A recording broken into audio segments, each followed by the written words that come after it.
power, because anytime we talk about power sector in Nigeria, I feel very sad and think that maybe 200 million Nigerians were very stupid.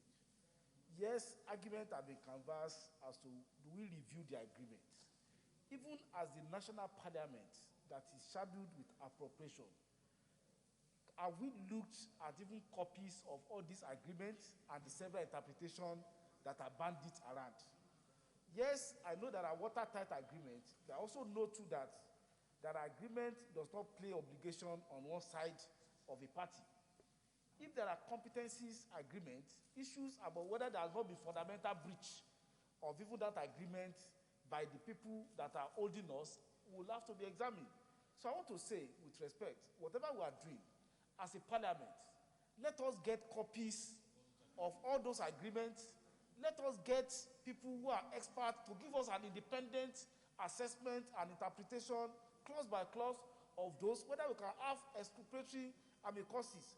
I don't believe there's an agreement that cannot be faulted, and I don't believe an agreement that pay 100% obligation to service it.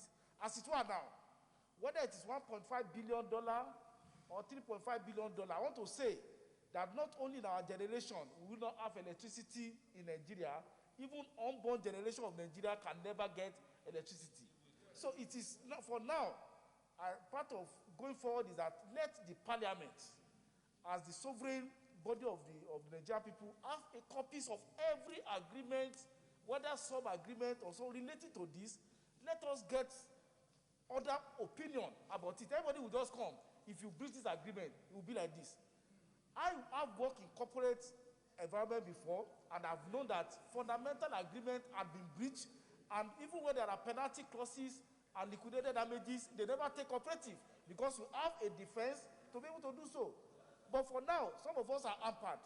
The agreement of power sector has become, in a book we read in primary school, they call it Aliyah the Angel. They say anybody that enter, we see an angel. Anybody that enter, we see an angel. Or say the person is a bad man. So anybody that enter will come out and say, I saw angel, I saw angel. So they scare us a lot with this agreement. Let us, as a parliament, make a resolution.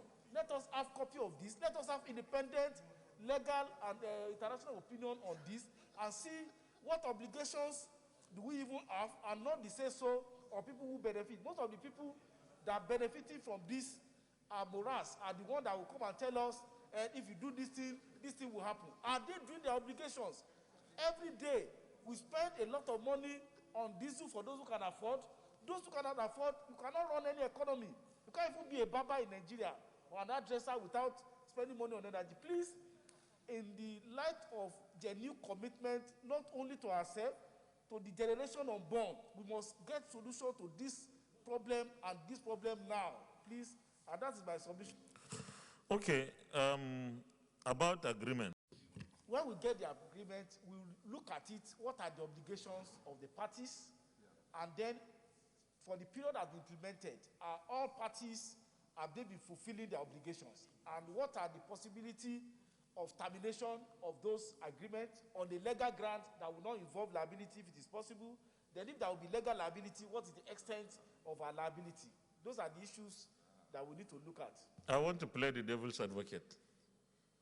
Suppose we were all at fault or we defaulted, both government and them. What do you suggest we should do?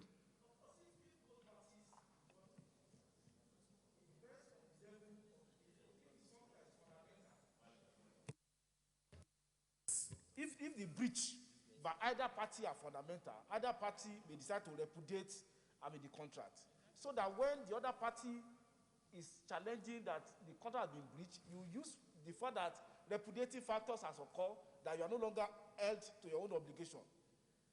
Let me give you just a simple analogy, Mr. President, sir.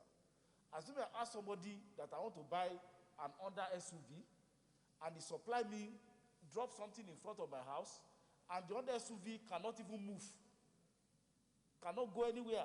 So what cannot go does not describe to the contract. So there will be some description of the obligation of the other party, obligations of it. I presume too, if they draft it very well, there will be service level agreements. Have they been compliant with the service level required to say that you are working towards the contract? I think so many opportunities and scenario can present itself, but it will take us to have an informed legal opinion rather than people who are operating the same contract telling us that if you do this, it will be that. I will say we'll get it, but then that will give us even a very empirical, scientific understanding of where do we want to even go on that. This thing is becoming like a meeting of mouse saying they want to bear the cat. Yes, we know that's the solution, but then who will get the rope to the neck of the mouse? So we need to really take the bull by the horn. Senator Tazi, can be brief so that we go to the recommendations.